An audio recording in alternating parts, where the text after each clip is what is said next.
because I didn't have it, so I didn't know what that was like. Okay.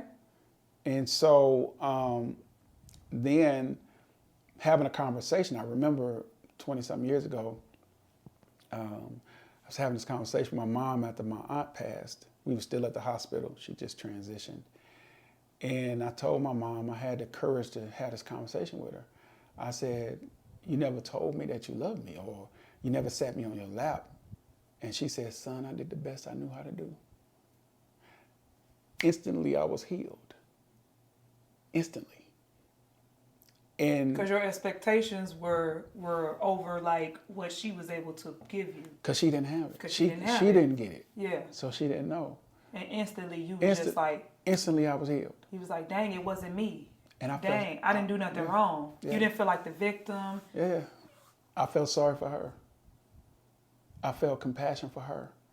And I was like, oh my God, like nobody was there for her as a little girl being molested or treated unfairly. Nobody was there for her when she cried and she couldn't get nobody to hold her. I was like, oh my God. So now immediately I start thinking about me and start thinking about her. So now because I've grown, now I became her counselor. So this was right around 30. So there's a lot going on for you around 30. Late 20s, early 30s. Yeah. There was a lot of stuff that was going on. Like a really growth spurt. Yeah. You know what I'm saying? And so now I started looking at life differently. Like, man, she couldn't give me what she didn't have. And that was so healing for me. And that's so important. Oh my goodness. To like really understand. Man, that was a game changer, life changing. Like it helped unlock so many doors. And this was at 30? Around 30, before 30, somewhere up in there. Yeah. So it helped me to look at life so differently. So I started looking at everybody like, oh my God, they can't give me what they don't have. Right. Your younger siblings, was it the same way? Were they like not, did they ever question or have like anything like, do you know how their experience was? Well, that's what helped me with my situation with my parent, with siblings being around, being able to understand that at an early age, like, oh, she it's like that with them too, so it's not just me. Oh, she just don't got it. So I got that like at a very young age. Okay. So, but it was siblings. Like without my siblings, I wouldn't have been able. Like it would have been personal. Like I said, you feel like the victim. You feel like, well, she don't love me, and and stuff like that. Yeah. That a lot of people tend to feel from their parents. It's like you don't understand it. But I was able to see that through by way of my siblings, because it's like, damn, 10 siblings, you got 11 kids. Okay, yeah, it's her, because all of us getting this, Yeah. I think because I was so-called the test baby, so to speak. I was a trial and error. Oh, the oldest. Yeah. Okay. So I'm 7 years older than the sibling under me. Okay. Then 9 years, then 12 years, then 14. Okay. So I was a child parent. Oh, right. Taking care of the siblings. Yeah. Okay. So there's a different bracket between us. So they had each other pretty much. Oh, okay. But you didn't. No, because I was by myself. Because you were so, okay. Yeah. So I don't know. I know they didn't go through what I went through because I was that trial and error. You were first. I was the first. Okay. So, of course, over time, you learn with that second and that third, at least you're supposed to. Typically, you learn from even as grandparents, even as having children, you learn, and usually grandparents are different with. I'm about saying you're a different person at the time too. Yeah. Like different. 7 years later, I'm not the same person I was. Yeah. Just in general, even outside of parenting. Yeah. So my different kids tend to get a different version of you. Yeah. And yeah. Absolutely. Whew. Y'all. Absolutely.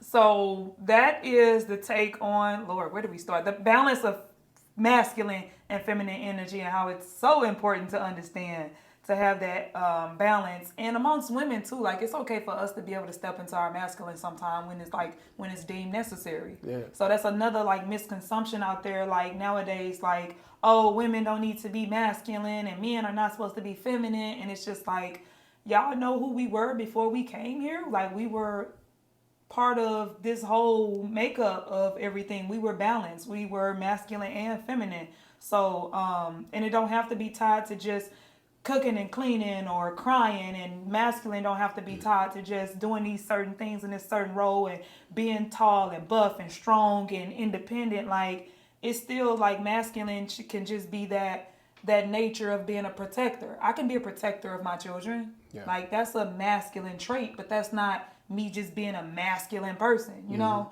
or operating in my masculine too much. We all can use that balance of masculine and feminine, and men, y'all tapping into y'all feminine nature of being like understanding, being listening, expressing yourself emotionally. If you cry, if you gotta cry, or having that nurturing side of you, because at the end of the day, your kids still need you. Yes, they need you to be the provider and protector. They also need you to nurture them sometimes, to sit down and read with them, to maybe go like do certain things. Operating in that energy it's not a bad thing. You need a balance of both. Me personally, I love a well-rounded, a balanced man. That's the only way we gonna completely understand each other. So we're to the point of where we can coexist. I think that's where a lot of the disconnect is coming in today in 2023. But going into 2024, we getting it together. We having a conversation. So that's what I love. Like, we having the conversations and we're understanding how to communicate. Now it just goes about healing to be able to understand, okay, how do we coexist? Now, how do we make this thing work? How do we bring our differences together to accommodate one another? Yeah. Yeah. The second time I was married, my ex-wife, she was pretty much the breadwinner. Okay. And so I was at home primarily because of my background, my history. It was hard for me to get a job because, being ex-felon, drug dealer. Okay. So I was able to get a lot of temp jobs here and there, but because I didn't feel inadequate, because that's the past, and it affected my future at the time. So it wasn't nothing to cry about. Let me just get what I can. But what I did, because I learned some skills from my mom and my grandmother. Mm-hmm.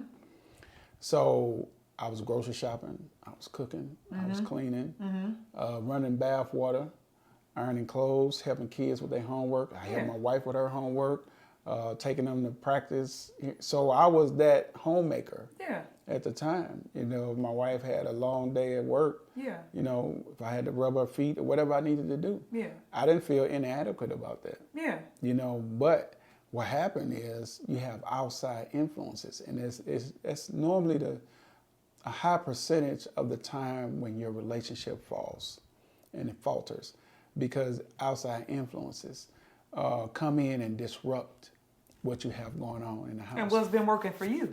Yep. So it was working. So I had people on the outside like, girl, what are you doing over there? Doing all the work and blah, blah, blah, blah, blah, blah.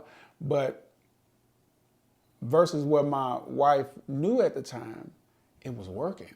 Right. For our household. Right. I alleviated a lot of stress.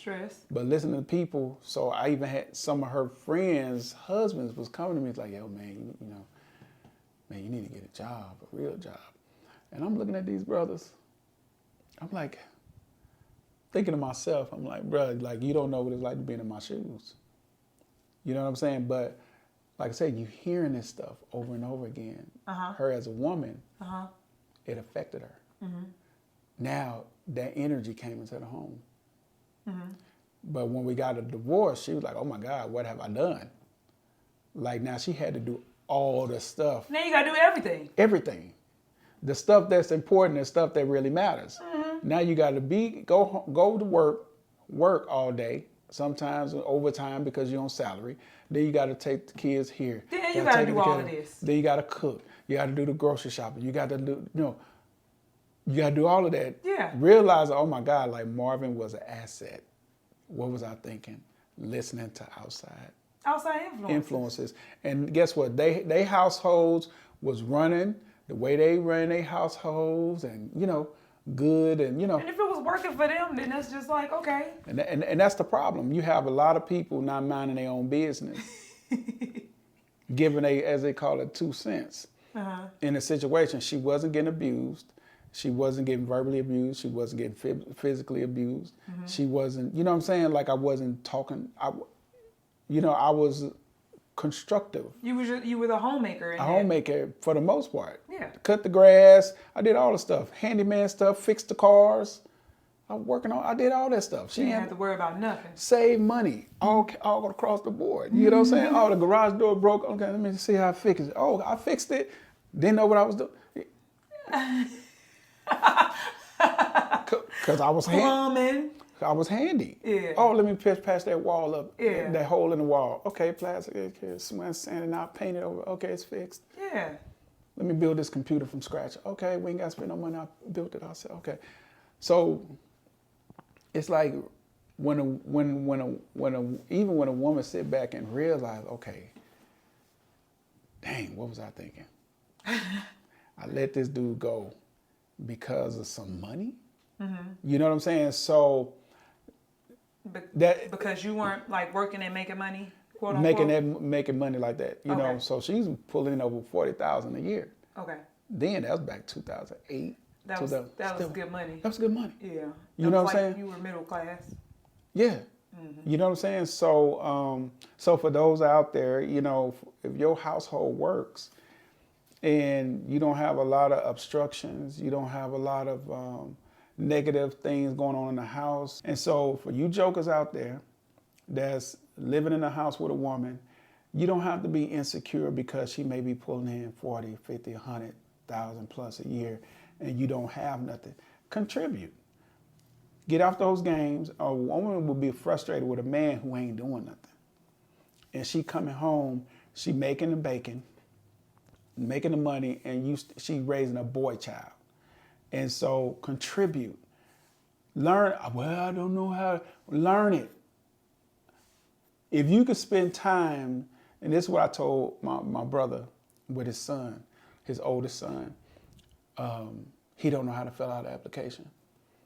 I said, don't teach him. I said, make him Google it. Okay.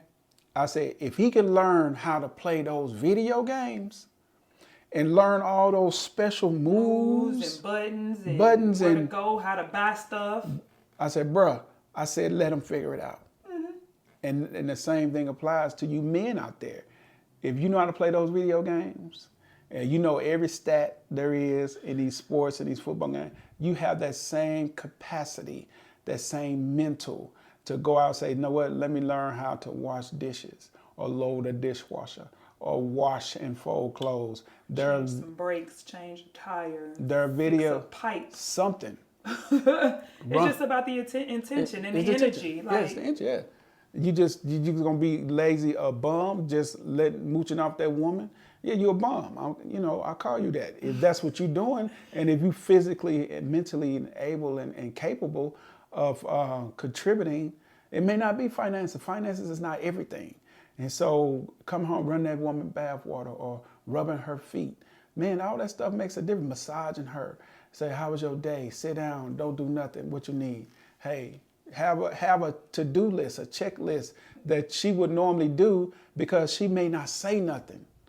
That woman may not say nothing to you, and she'll come home and she'll do it, and she'll be frustrated. And then now she end up having a work husband, and then another work husband. And then next thing you know, she'll be coming home later and later. Why? Because this man is saying everything that she want to hear, and next thing you know, guess what? She up under another man because you're not doing it. It happens. Now, we divorced and everything, and so... Oh my God, do I know them? No. Okay. So, I helped her, so the boyfriend that she was with, he didn't want to do a long distance relationship. And so I helped her move in her whole house and moved her down somewhere down south. So she didn't have to hire nobody. Right. Then to drive and then pay me crumbs and feed me a meal. And that was it. So the lady, one of the women, we was all sitting at the dinner table, and the lady she put her on the spot as a woman. She challenged her. She said, wait a minute, hold up. At that move? While y'all was moving? When we got down to the destination, we all went out to eat, me, her, and a couple other people. And she talked to my ex-wife. She said, wait a minute. She said, this your ex-husband? She was like, yeah. She said, wait a minute. This man helped you move, brought you down here, X, Y, X, Y, D. She called her stupid to her face. She said, girl, you stupid. Like, what kind of man would do that? I had a similar situation when I was like, my son was a baby. I was in this children's home, and they let us go to this place to talk to this lady like once a week about teaching us about parenting and everything. And she was telling us the same thing, like giving us this example, like household roles is like, it's not a thing. Like you do what works best for your family. You accommodate one another. Like if you're the taller one, just because you're the woman don't mean you don't reach on top of the refrigerator and hand him something. You think that the man should, like, it's like I said, the feminine quality and personality traits, and well, not quality, the feminine masculine like personality traits and actions have been like so intertwined. It's just like you gotta understand, like, no, this is just a human thing. It's not like you gotta operate and you this and you that. It's just accommodating one another. Like she was like me personally, and she was a bigger lady, about 6 feet. Her husband 6 feet. All her kids, like, they were like bigger, and she was just like, I like cutting the grass. She was like, I like fixing stuff in the house. She said, I just simply like doing most of the things that people say my husband should be doing, or the more manly or masculine things. She was like, I enjoy doing these things. She was like, and my husband, he loved cooking. She said he loved helping the kids with their homework. He loved being around and playing with the kids. She was like, she was like, it works for us. He ended up passing away from cancer. God rest his soul. Hey, Miss Billy, I love you. So he ended up passing away, but she was like, this is what works for us. So me being able to understand that from a very, very early age, it like really helped, like, because nowadays I think the market in which women are able to make more money and become entrepreneurs more faster and become, more educated and everything, the opportunities is opened up so much more for women in such a fast period of time and everything with the feminist movement. We'll talk about that in another video, but it just opens that door for that to be what it is. That don't mean this makes the one person better than the other one, or it don't mean that you get to treat somebody or talk to somebody, or it don't mean that she's emasculating you, or all these different things that go on. It's just like, this is my household. This is what works for us. This is what I love doing. This is how we're going to accommodate one another. Yeah. Like one of my exes like didn't like the fact that I was like, he could cook better than me. He like a chef. And I used to like try to make him be the one to do the cooking. No, I'm the man. You do the cooking. You the woman. I'm like, look, all right, yeah, we can eat this 7 out of 10 food, or we can eat your 10 out of 10 food. Like, this, it don't have to be, because I was raised like that. Yeah. I want to add this, that it was totally my fault. It was totally my fault, and I'm gonna say this, and it wasn't your fault. I'm on your side. No, I'm just kidding. Yeah, it was totally my fault, because before we got married, I heard clear as day, she is a distraction. I heard that when we were just kind of dating, but she was coming. This when Tia first came move with me. Okay. Before she got pregnant. Okay. Tia used to stay with me. And so I kept hearing, she's a distraction, she is a distraction, but I ignored it. The wife? She wasn't my wife then. Oh, the girl, okay. Oh, dang. I kept ignoring it. Even on the wedding day, I heard, run, don't do it. You lying. Yeah. And so that's why I say it's still my fault, because that's a lot of times in these relationships, we hear it and we ignore the signs. We ignore the red flags. We ignore it. And when we don't adhere to the things that we hear, adhere to the things we hear. Adhere to the things that we hear, and we ignore it and say, oh, well, and make excuses. No. So we can't really put all the blame on the other person. So I would say definitely I played a major role in it, because I heard clear as day, don't do it. Don't do it, and what it was. Okay. And so but it was a learning experience. And from day one, it was like, whoa, what did I get myself into? Dang. How long were y'all married? 1.5 years. Oh, that wasn't a long time. Because I heard what I heard, but the experience, you know what I'm saying? Oh. And so, yeah, it was like, when I came in, I was like, man, you didn't even make room for me. I got this much stuff. Like, she was like, oh, find somewhere to put your stuff. Really? I was like, that's what you're doing? Okay. Like, it was just a whole bunch of stuff. So the same thing, like a woman needs to get that attention from the man. The man needs the same type of attention from the woman and respect. And if you don't give it, guess what? You're going to seek, and not necessarily seek, but it'll come because this is what you're looking for. Mm-hmm. And if somebody else giving it to you, and that's what ended up happening with me. Mm-hmm. And so I'm like, okay, so you disrespected me because what, you the breadwinner, and you going to work, and I'm telling you, like, hey, I see this, you look disrespect, hey, what you got going on with this outfit? Who you trying to go impress? And you fight me on it? All right, cool, no good. Okay, all right, that's fine, all right. So you treat me any kind of way, but and I found out that a lot of times people treat people the way they've been treated. Mm-hmm. Carrying over residual baggage from the previous relationship. Mm-hmm. Or even just your upbringing. And the upbringing. Mm-hmm. And so the same thing you didn't like in your previous relationships or the upbringing, you end up, projecting it on other people. And so I was like, you know what, I don't have to take this. You got divorced right away? And so she saw it, and she couldn't believe it and all this and that. And I was like, okay, whatever. And I think that's when it didn't go. Before then, I kind of checked out because Tia, grandmother, was putting her out. Oh, okay. And because she ended up going back to St. Louis. So her grandmother was putting her out. And I told my wife, I said, hey, my daughter needs somewhere to stay. Mm-hmm. She said, she can't come stay here. I was like, whoa.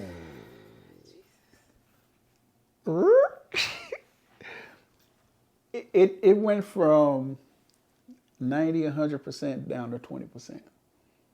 How I felt about the relationship. Mm-hmm. So instantly, I was like 80% out the door. Mm-hmm. We got an extra bedroom. But her excuse was, I was scared. What? What do you mean you scared? What do you mean? First, she can't come stay here? No, sister, you spoke your heart. Scared of what? That's what I'm saying. You spoke your heart Lord. When it came out. So talk about step parents. Yeah, so that thing, when you coming into the as trying to co-parent, step parents, and but all of this because I wasn't obedient. Oh, listening to your intuition. Listening to my intuition. Mm-hmm. And so I had to experience all this, but I experienced it for a reason, to hopefully be able to help somebody else, you know what I'm saying, who going through mixed families, blended families like that. And so that really made me kind of check out about my daughter. I'm like, hey, dude, I look after your kids. I do this and do this for them, and Oh, so she had kids. She had 2 kids, and they had their own room, and she had an empty room with a bed in it, empty. Yeah. So, Lord have mercy. But like I said, I can't wait till we talk about that. That didn't last a year and a half. But like I said, even after we divorced, I still reached out to her. Even after we divorced, we were still intimate. Okay. You know what I'm saying? So she would call me. I would sneak over, while the kids would sleep, sneak me in, and yeah. She didn't want to confuse the kids. I would have had Tia right there with me. We both sneaking in. But we both sneaking in. Because forgiveness is about you. Yeah. That's important. And giving people that clean slate, it's a beautiful thing. So my ex, the same thing. Didn't have a relationship with his daughter. I don't know what happened with him and baby mama specifically, personally, but didn't agree. I guess she so-called ran off with the kid. He haven't seen the kid in 5-6 years. Here I am dating with a kid, and I appreciate the honesty, but that on top of like saying, oh, I don't like it when people can see their kids because I can't see my son, and because I can't see my daughter, and no, I ain't, no. And this was right around the time when I started meditating more and started like really getting into like, spiritual everything, understanding like my gut instinct and everything. So that was just like the icing on the cake. Oh yeah, you resent people that got kids because you can't be with your daughter.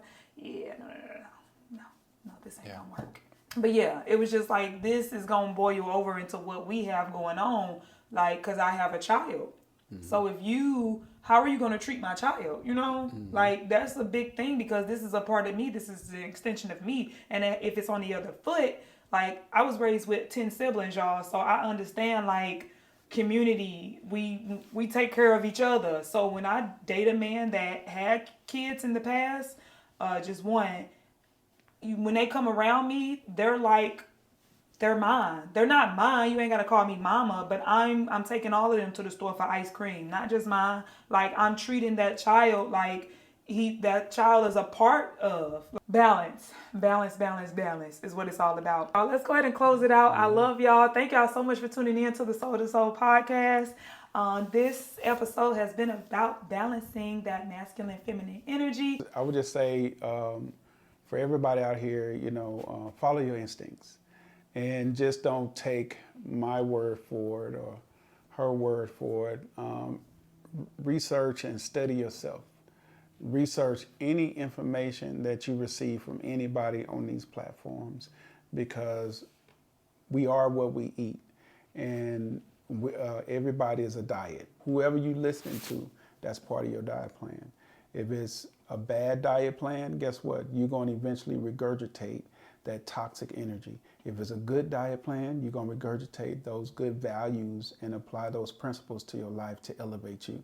So just don't take my word for it. Anything that comes out of my mouth, fact check it, research it, research me, do your due diligence. So that lets you know, hey, I don't have all the answers, but I have enough wisdom to be able to share the knowledge that I do have. But still, even with that, even though a lot of times I know what I'm saying is accurate, still fact check me. Still research it. And just don't take for what I say or anybody else as face value. And it comes with life experience too. It ain't about like having it all the answers too. You still have enough life experience to be able to share, your knowledge and what you know. Like a lot of what we tend to consume and be influenced by is like a lot of the entertainment, rappers, athletes, but even with them, it's like, okay, fact check them. Look at, what's going on. Look at, is this what you want to listen to? Is this what you want to consume? Because like he said, that's what you're being fed. Not just body-wise, that's what you're being fed mentally and spiritually. So you are what you consume. It's like you are what you eat. That's it. And listen, stop ignoring your instincts. You gotta meditate. Yes. When you hear some told me, I should have followed my first mind.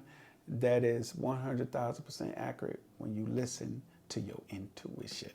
Stop ignoring them, and it'll save you a lot of heartache and grief. Thank y'all so much for tuning in. See you next time. Mwah. Peace. Peace.